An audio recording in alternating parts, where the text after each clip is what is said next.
성도 여러분들, 벌써 수요일이 됐습니다. 지난 3일간도 하나님 은혜 가운데 평안하게 지난 줄로 믿습니다. 어려움이 있을 때에 함께 기도하고 하나님 앞에 더 가까이 나아가는 하루하루가 됐으면 좋겠습니다.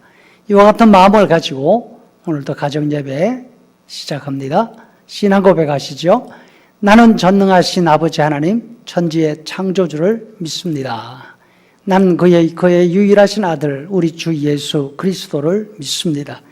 그는 성령으로 잉태되어 동정녀 마리아에게서 나시고 본디오 빌라도에게 고난을 받아 십자가에 못 박혀 죽으시고 장사된 지 사흘 만에 죽은 자 가운데서 다시 살아나셨으며 하늘에 오르시어 전능하신 아버지 하나님 우편에 앉아 계시다가 거기로부터 살아있는 자와 죽은 자를 심판하러 오십니다.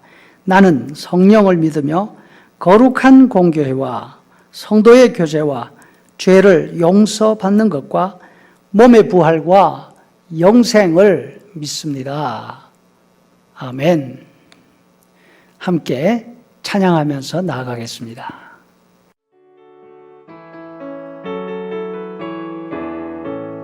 주 어느 때 다시 오실는지 아는 이가 없으니 등 밝히고 너는 깨어 있어 주를 만져 맞으라.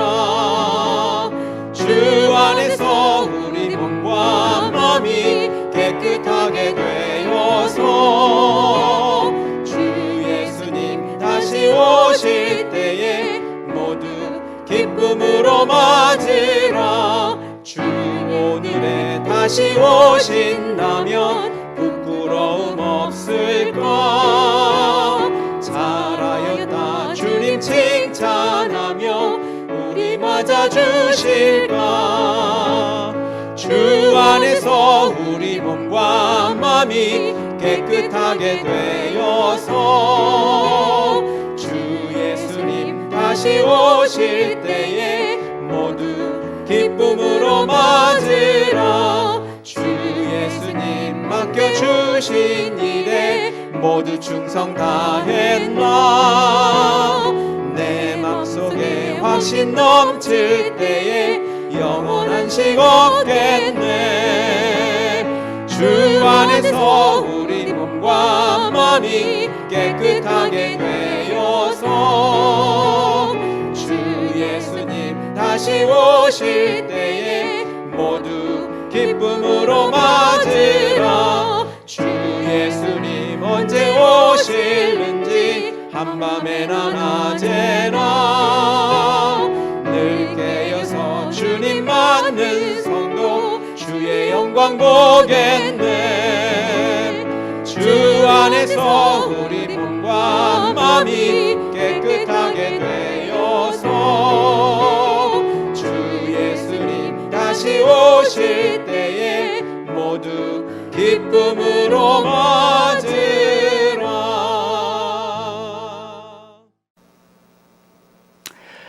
함께 읽을 하나님의 말씀 신명기 4장 5절에서 8절 말씀 5절입니다. 내가 나의 하나님 여호와께서 명령하신 대로 규례와 법도를 너희에게 가르쳤나니 이는 너희가 들어가서 기업을 차지할 땅에서 그대로 행하게 하려 함인즉 너희는 지켜 행하라. 이것이 여러 민족 앞에서 너희의 지혜요 너희의 지식이라. 그들이 이 모든 규례를 듣고 이르기를 이 큰 나라 사람은 과연 지혜와 지식이 있는 백성이로다 하리라.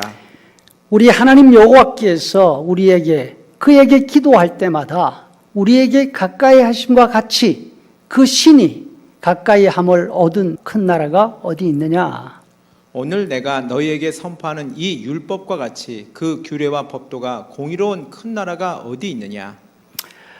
오늘 함께 나눌 말씀은 지혜가 있고 수준이 있는 그런 나라는 어떤 나라인가 생각해 보려고 합니다.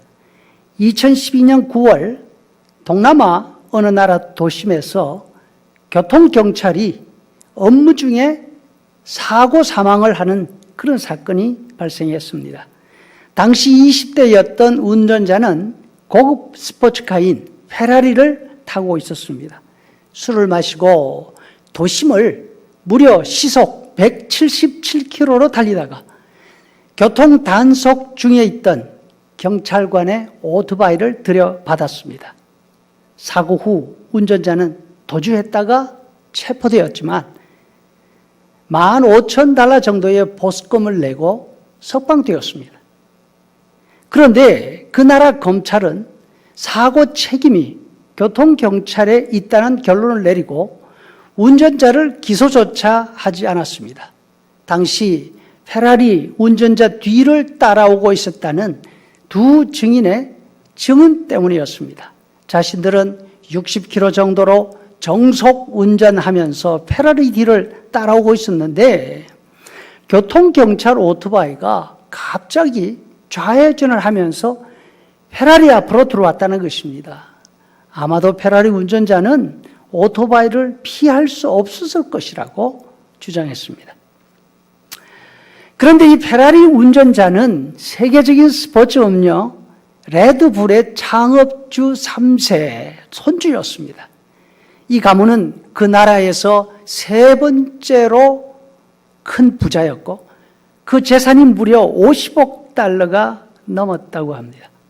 재벌의 손자는 사고 이후 경찰, 검찰의 조사나 거듭되는 소환에도 전혀 응하지 않으면서 전 세계를 여행하고 다니는 호화로운 생활을 하고 있었습니다.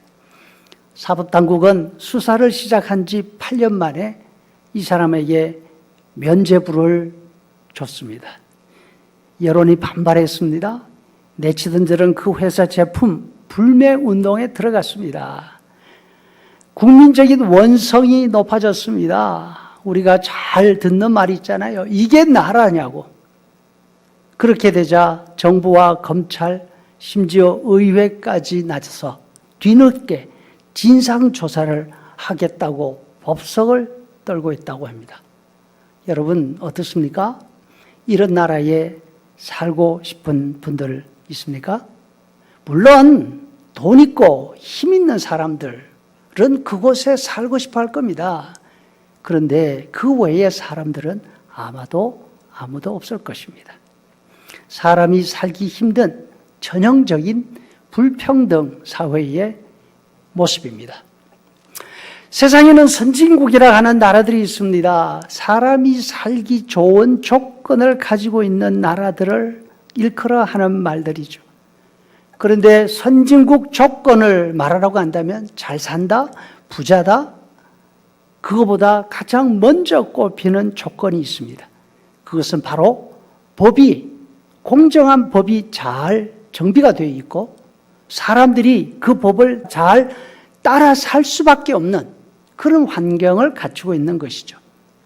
부자나 가난한 사람이나 힘이 있는 사람에게나 힘이 없는 사람에게나 공정한 법이 공평하게 적용되는 나라, 이 나라가 큰 나라이고 살기 좋은 나라인 것이죠. 모세는 이스라엘 백성들에게 하나님이 주신 법규와 법도를 가르치면서 이 법은 너희 이스라엘 민족들의 지혜가 될 것이다.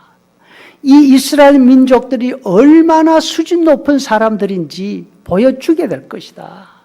이스라엘 사람들이 이 법과 제도를 지켜 살면 다른 나라 사람들이 그 모습을 보면서 과연 이 민족은 큰 나라구나, 지혜가 있고 수준이 있는 나라구나 감탄하면서 배우러 올 것이라고 말씀합니다. 이스라엘 사람들이 부러워하는 큰 나라가 되는 길은 돈 많이 벌은 부자 나라가 되는 게 아니었습니다. 군사력이 막강해서 전쟁할 때마다 이기는 그런 나라가 아니었습니다.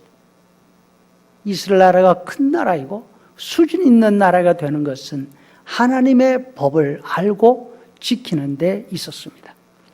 모세의 십년기는 3,500년 전 법과 제도를 말씀하고 있습니다.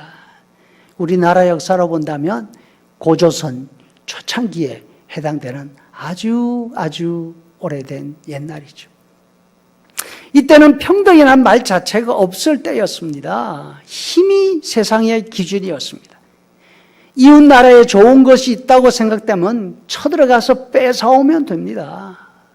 여성들에게는 인권이라고는 없었습니다. 가장의 소유물이었죠. 돈 없는 사람들은 자신의 권리를 주장할 수 없고 남에게 노예가 되는 것이 당연했습니다. 이와 반대로 신명기에서는 힘이 기준이라 말씀하지 않습니다. 하나님의 뜻이 기준인 것입니다. 이스라엘의 하나님은 사랑의 하나님, 공의의 하나님이십니다. 하나님이 이스라엘에게 주신 법은 바로 이 두 가지, 공의와 긍휼을 기초로 하고 있었습니다. 고아와 과부를 돌아보라. 이스라엘 사회에서 살고 있는 외국인들, 즉 나그나 대로 홀대하거나 착취하지 말아라. 아내를 소유물로 생각하지 말고 아내에게 있는 정당한 권리를 보장해 주어라. 공평함을 추구하는 동시에 약한 사람들에게는 공평이 아니라 긍휼을 베풀도록 하라 말씀하십니다. 하나님의 법과 제도가 그것을 가지고 있는 순종하는 사람들에게 지혜가 될 거라고. 하나님의 법에 순종하는 사람들은 수준이 있는 백성들이 될 것이라고 말씀을 하시는데, 바로 이 기준은 지금 우리가 살아가고 있는 이 시대에도 그대로 적용이 되는 것이죠. 우리가 사는 지금 세상도 힘이 지배하고 있는 세상입니다. 힘을 자랑하는 사회입니다. 이 가운데서 우리가 하나님의 말씀을 따라 공의와 긍휼의 마음을 가지고 하루하루를 살아간다면 하나님께서는 우리에게 약속하시는 복을 주실 것입니다. 그뿐 아니라 우리 주변에 있는 사람들의 눈에는 우리가 정말로 지혜롭고 수지 높은 그런 사람들로 보일 것입니다. 이것이 우리 성도들이 힘을 자랑하고 힘으로 무엇이든지 해결하려고 하는 세상 앞에 드러낼 빛입니다. 우리의 지혜이고 세상과는 비교가 되지 않는 우리의 높은 수준을 드러낼 것입니다. 하나님의 말씀이 내 발과 길의 빛이며 우리 삶의 지혜가 된다 하는 이 사실을 기억하면서 어렵고 힘들 때에 하나님의 말씀을 더 사랑하고 말씀대로 살아가기로 애쓰는 우리가 될 수 있기를 간절히 소원합니다.